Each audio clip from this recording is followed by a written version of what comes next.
जय माता दी, जय माँ कामाख्या, जय श्री महाकाल महाराज। ओम मृत्युंजय महादेव त्राहि माम शरणागतम जन्म मृत्यु जरा व्याधि पीड़ितम कर्म बंधने। कामाख्ये वरदे देवी नीलपर्वतवासिनी त्वं देवी जगत माता योनि मुद्रे नमस्तुते। कामाख्ये काम संपन्ने कामेश्वरी हर प्रिये कामनाम देहि में नित्यम कामेश्वरी नमस्तुते। ओम महेशानी महामाये चामुंडे मुंडमालिनी आयु आरोग्य ऐश्वर्य देहि में देवी परमेश्वरी। काली काली महाकाली काली के पापनाशिनी खड़ग हस्ते मुंड हस्ते काली काली नमस्तुते। नीरहार हार धन सार सुधाकरम महाकल्याणम दाकनक चंपकदाम्बुषाम उतुंग पिन कुचकुंभ मनोहरांगी वाणी नमामि मनसा वत्सा विभूतिये। ओम देवताभ्य पितृभ्यश्च महायोगिभ्य एव च नमः स्वधाय स्वाहाय नित्यमेव नमो नमः। देव राधा ट्रस्ट सत्यवाणी चैनल के माध्यम से आज आपको काल सर्प दोष क्यों होता है, किस लिए होता है, पत्रिका में क्यों काल सर्प दोष आ जाता है, आज इस संबंध में हम चर्चा करेंगे। विस्तृत गहन चर्चा कि आपको समझ में आ जाए कि वास्तव में हमें कष्ट क्यों मिलता है। आप सोचते हैं किसी ने तंत्र विद्या कर दी, आप सोचते हैं किसी ने हमारे ऊपर जादू टोना कर दिया, जबकि ऐसा नहीं होता है। हमारे पिछले जन्म के बहुत से अक्षम्य अपराध होते हैं, जघन्य अपराध होते हैं। पूर्व जन्म में हम दुष्कर्म करके आए हुए होते हैं, तो हमारा जीवन अत्यंत दुखदायी हो जाता है, हमारा जीवन अत्यंत कष्टकारी हो जाता है, हमारा जीवन कुंठित जीवन हो जाता है और हम भयंकर चिंताजनक अवस्था में जीते हैं। अब ऐसे कौन से जघन्य अपराध होते हैं जिसकी वजह से हमें कालसर्प दोष युक्त अवस्था में जन्म लेना पड़ता है। बहुत से मनुष्य जो पत्रिका नहीं दिखाते, उन्हें मालूम ही नहीं होता है कि उनके जीवन में वास्तव में कष्ट क्यों आ रहा है, क्यों प्रमोशन नहीं हो रहा है, क्यों नौकरी नहीं लग रही है, क्यों बच्चे पैदा नहीं हो रहे हैं, क्यों शरीर खराब होता जाता है, क्यों आर्थिक तंगी रहती है, क्यों धन की कमी रहती है, क्यों जमीन में विवाद उत्पन्न हो जाता है, क्यों बच्चे पैदा नहीं होते हैं, क्यों बच्चे पैदा होकर के मर जाते हैं, क्यों बच्चे असफल जीवन व्यतीत करते हैं, क्यों बच्चों के विवाह नहीं होते हैं और विवाह होने के बाद विवाह क्यों टूट जाता है। ऐसे बहुत से कारण हैं जिनकी वजह से ये जो कारण होते हैं यह केवल और केवल कालसर्प दोष की वजह से होते हैं। घर में क्लेश होता है, अशांति होती है, कलह होती है, परिवार वालों से भी क्लेश हो जाता है, पति पत्नी में झगड़ा हो जाता है, रोजगार नहीं मिलता है, सर्विस नहीं मिलती है, बार बार सर्विस छूट जाती है, नौकरी में हानि हो जाती, व्यवसाय में हानि हो जाती, बार बार व्यवसाय बदलना पड़ जाता है, सपने गंदे सपने आते हैं, बुरे सपने आते हैं, पानी में डूबने वाले सपने आते हैं, आग में जलने वाले सपने आने लग जाते हैं, या फिर शमशान के सपने आने लग जाते हैं, नींद नहीं आती है, डरावने डरावने सपने नजर आते हैं, मृत व्यक्ति सपने में दिखते हैं, सांपों की हत्या होने की वजह से सांप भी, काले सांप, डरावने सांप सपने में नजर आने लगते हैं, स्वास्थ्य खराब हो जाता है, पेट की बीमारियां हो जाती है, भूख नहीं लगती है, सिर दर्द रहने लगता है, माइग्रेशन हो जाता है, हिस्टीरिया की बीमारी हो जाती है, मिर्गी रोग हो जाता है, हम गुमसुम रहने लगते हैं, उदासी हमारे हाथ साथ चलती रहती है, हम में हीन भावना आ जाती है और आत्महत्या के विचार उत्पन्न होने लगते हैं, नशे की आदत पड़ जाती है, काम में मन नहीं लगता है, पढ़ाई में मन नहीं लगता है, एकाग्रता भंग हो जाती है, भजन पूजन में मन नहीं लगता है, हमें भयंकर क्रोध की उत्पत्ति होती है, हमें आवेश बहुत तेज गति से आता है और क्षणिक उत्तेजना इतनी ज्यादा आती है कि जैसे हम किसी का गला दबा दें। ये सब जो होता है दोष,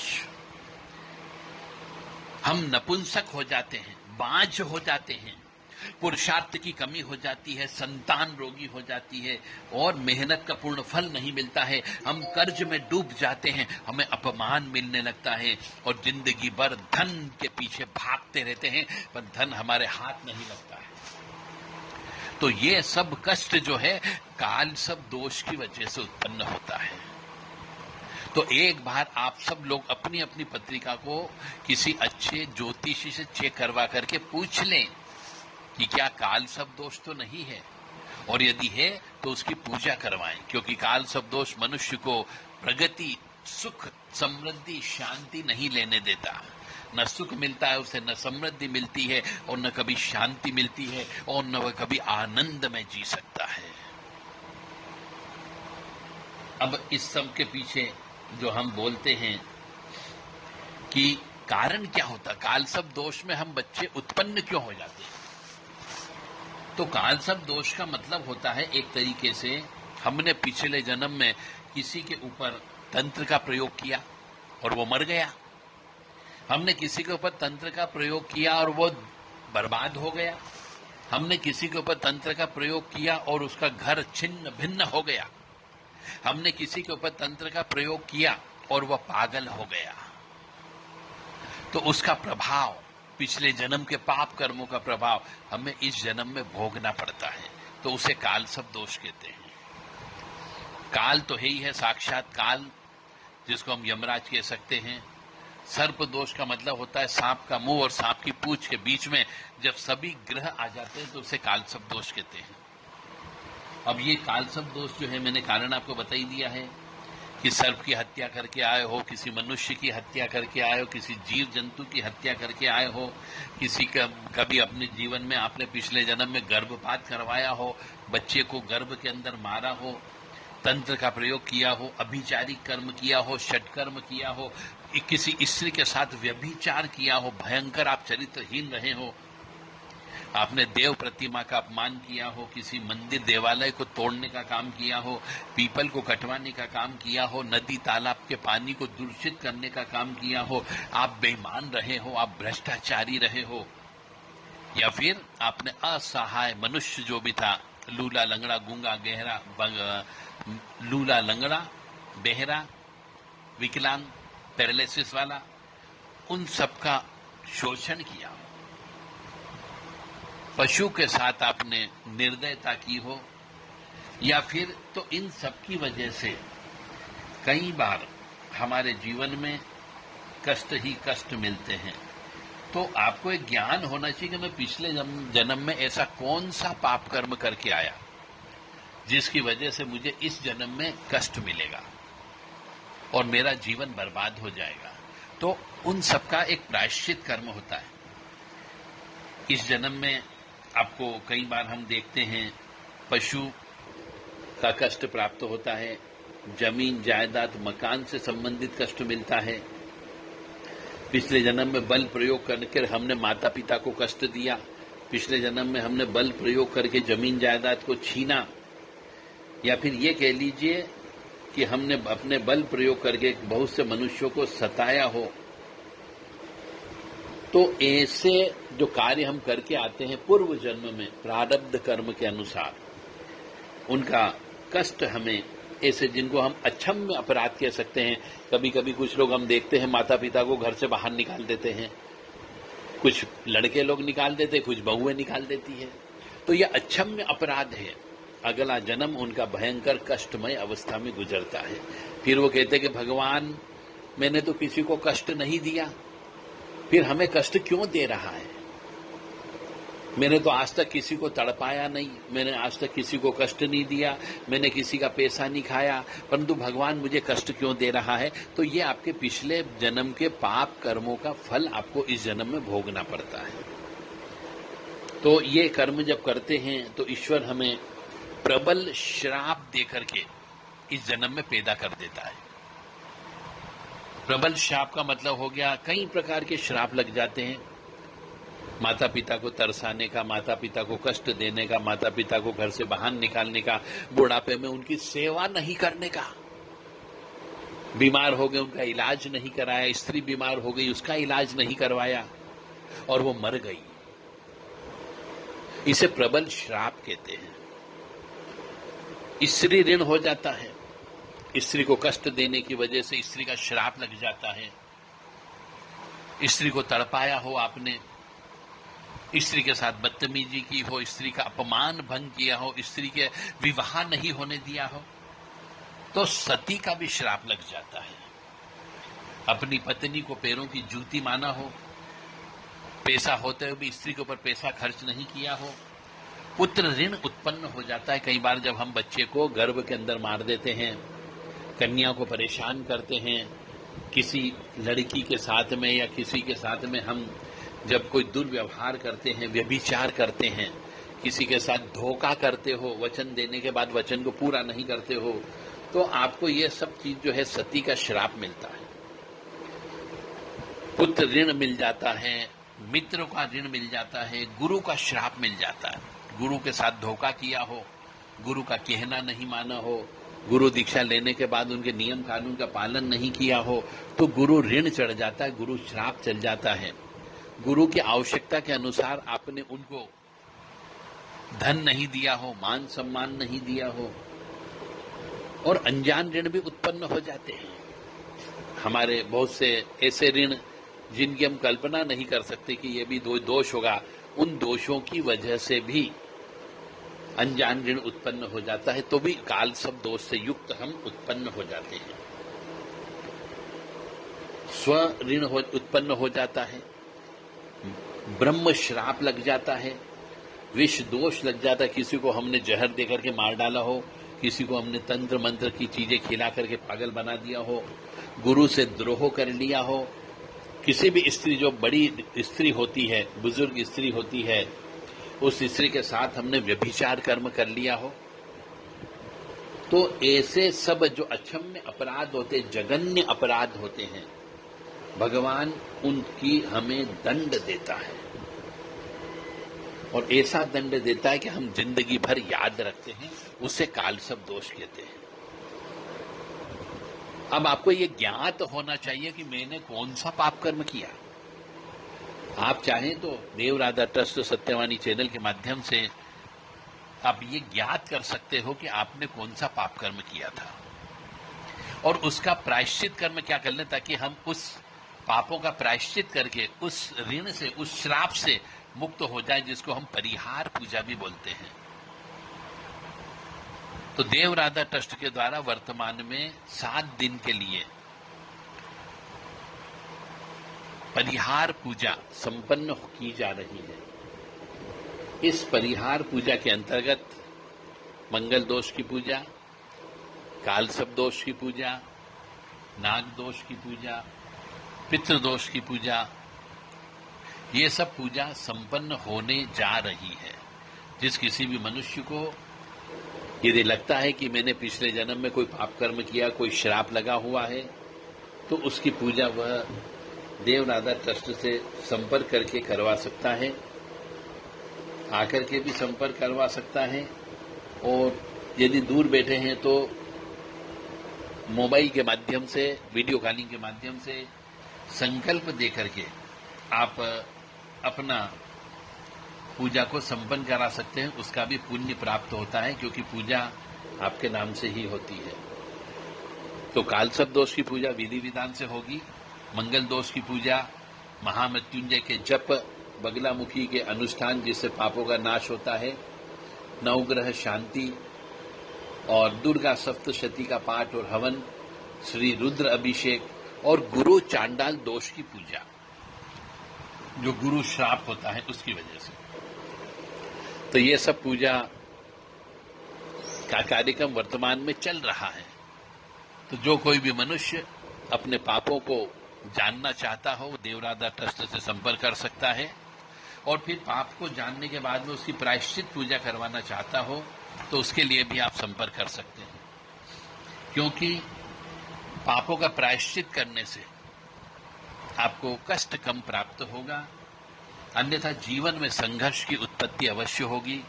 कदम कदम पे आपको बाधा उत्पन्न हो सकती है। आप जिंदगी भर कर्ज में ही जीवन जीते जीते मर जाओगे। और या तो टेंशन इतना ज्यादा होगा कि आपकी उम्र से आप अधिक दिखने लग जाओगे, घर में सुख शांति बिल्कुल भी नहीं रहेगी, धन की कमी बनी रहेगी, कुटुंब में विवाद रहेगा और विद्या अध्ययन अच्छे से नहीं कर पाएंगे। लव के मामले में, प्रेम के मामले में हम फेल हो जाते हैं। ये सब दोष है। ऋण चढ़ जाता है, रोग लग जाते हैं, मानसिक शांति नहीं होती है, विवाह नहीं होता है तो तलाक हो जाता है, ससुराल से झगड़ा हो जाता है और कई बार कैरियर में काम ही नहीं करता है। बहुत अच्छे से पढ़ लिख गए, डिग्री लेके बैठे हुए, घर बैठे हुए, सर्विस नहीं लग रही है, इच्छा पूर्ण नहीं होती है। और कई बार हम ऐसा भी होता है कि माता का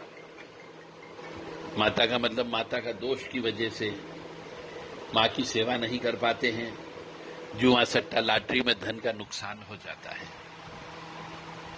भगवान में मन नहीं लगता है, ईश्वर की आराधना में मन नहीं लगता है। तो मेरा आप सबसे विनम्र निवेदन है कि यदि आप अपने कष्टों से मुक्ति चाहते हो, कष्टों को दूर करना चाहते हो, तो अपने पिछले जन्म के पाप कर्मों को अवश्य जान लो कि कौन सा कालसर्प दोष लगा हुआ है, कौन सा श्राप लगा हुआ है और उसका प्रायश्चित कर्म क्या होगा। यदि आप प्रायश्चित कर्म कर लेते हैं तो निश्चित तौर से, और वो प्रायश्चित कर्म हो सकता है 2-3 बार करना पड़ जाए, तो निश्चित तौर से आप जो है प्रायश्चित कर्म पूर्ण होने पर मनुष्य के जीवन में कष्ट की प्राप्ति कम होती है। और जब तक नाग दोष रहता है, कालसर्प दोष रहता है, अलग अलग प्रकार के अलग अलग पाप कर्म की वजह से अलग अलग कालसर्प दोष की उत्पत्ति होती है। मतलब जघन्य अपराध तो किया, पर अपराध ऐसा किया हो जो अलग अलग किस्म का होता है। जघन्य अपराध भी अलग अलग प्रकार के होते हैं। कोई हत्या कर देता है तो जघन्य अपराध हो गया, किसी ने भ्रूण हत्या कर दी तो उसका जघन्य अपराध हो गया, किसी ने अपने माता पिता को अपने घर से निकाल दिया तो वो अपराध हो गया, किसी ने अपनी पुरखों की जमीन जायदाद को बेच दिया तो जघन्य अपराध हो गया, कोई सर्पों की हत्या कर दे तो जघन्य अपराध हो गया। ये माफीनामा बड़ी मुश्किल से मिलता है, तो इसके लिए 2-3 पूजा करना होगी। तो अनंत नामक कालसर्प दोष की उत्पत्ति हो जाती है, कुलिक नामक कालसर्प दोष की उत्पत्ति हो जाती है, वासुकी नामक कालसर्प दोष की उत्पत्ति हो जाती है, शंखपाल नामक कालसर्प दोष की उत्पत्ति हो जाती है, पदम नामक कालसर्प दोष की उत्पत्ति हो जाती है, महापदम नामक कालसर्प दोष हो जाता है, तक्षक नामक कालसर्प दोष लग जाता है, करकोटक नामक कालसर्प दोष लग जाता है, शंखचूर्ण नामक कालसर्प दोष लग जाता है, घातक नामक कालसर्प दोष लग जाता है, विषधर नामक कालसर्प दोष लग जाता है और शेष नाग नामक कालसर्प दोष लग जाता है। तो ये कालसर्प दोष अलग अलग जघन्य अपराध, अक्षम्य अपराध, अलग अलग अपराध पे अलग अलग कालसर्प दोष लगता है। तो कौन सा अपराध किया गया ये इससे पता लगाया जा सकता है कि आपने पिछले जन्म में कौन सा अपराध किया था और इस जन्म में आपको कौन सा कर्म नहीं करना है, किसकी मदद करना है, किसकी सेवा करना है और कौन सी पूजा करना है, ताकि आप ये पता लगा आपको जीवन में कष्ट से बचत हो सके। क्योंकि कई बार हम देखते हैं मनुष्य की इच्छा होती, माता पिता बड़े बड़े स्कूल कॉलेजों में बच्चों को एडमिशन कराते हैं और वहां जाके वो बच्चा हत्या कर देता है, कई बार आत्महत्या कर लेता है और घर पे नहीं आ पाता है। ये सब कालसर्प दोष की वजह से ही होता है। तो मुझे उम्मीद है कि यदि आप कष्ट में जी रहे हो, भयंकर कष्ट में जी रहे हो, तो हो सकता है आपके जीवन में कालसर्प दोष की उत्पत्ति हो। वो जन्म पत्रिका से पता लगाया जा सकता है। यदि आप अपनी जन्म पत्रिका चेक करवाना चाहते हैं तो देव राधा ट्रस्ट सत्यवाणी चैनल से संपर्क कर सकते हैं।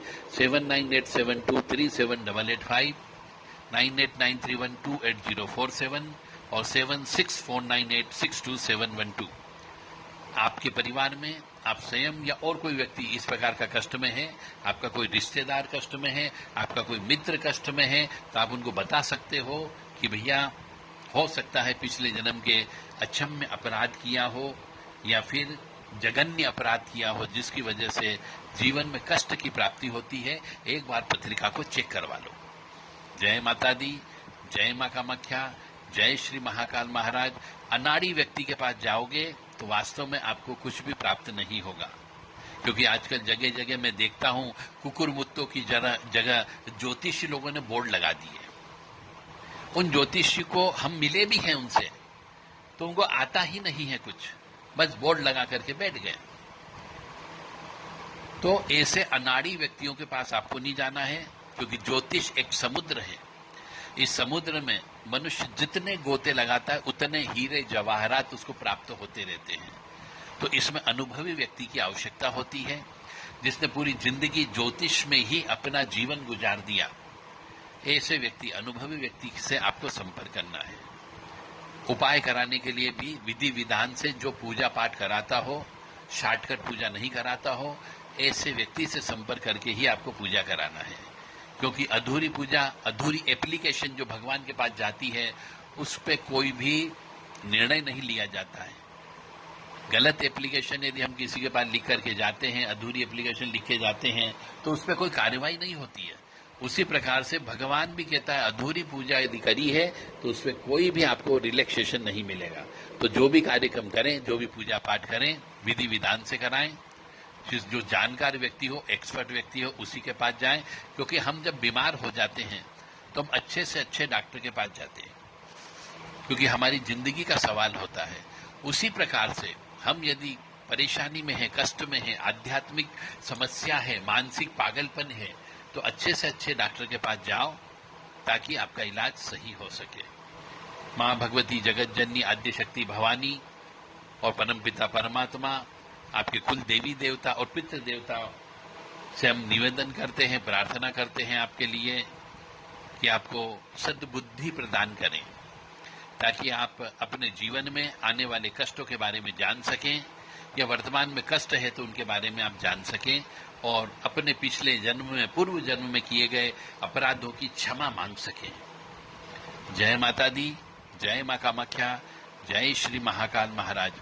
ओम देवताभ्य पितृभ्य महायोगिभ्य एव च नमः स्वधाय स्वाहाय नित्यमेव नमो नमः। ये जो मैंने 2 लाइन का जो श्लोक बोला है, जिस व्यक्ति को कालसर्प दोष हो उसे इस श्लोक की 11 माला प्रतिदिन करना चाहिए। यदि आपके पास पूजा कराने के लिए पैसे नहीं है, यदि आपके पास पत्रिका बनाने के पैसे नहीं है, तो इसकी 11 माला रोजाना जप करने लग जाइए। पैसे की व्यवस्था भी हो जाएगी और आपको कष्टों से कुछ हद तक निजात भी मिल सकती है। जय माता दी, जय मां कामाख्या।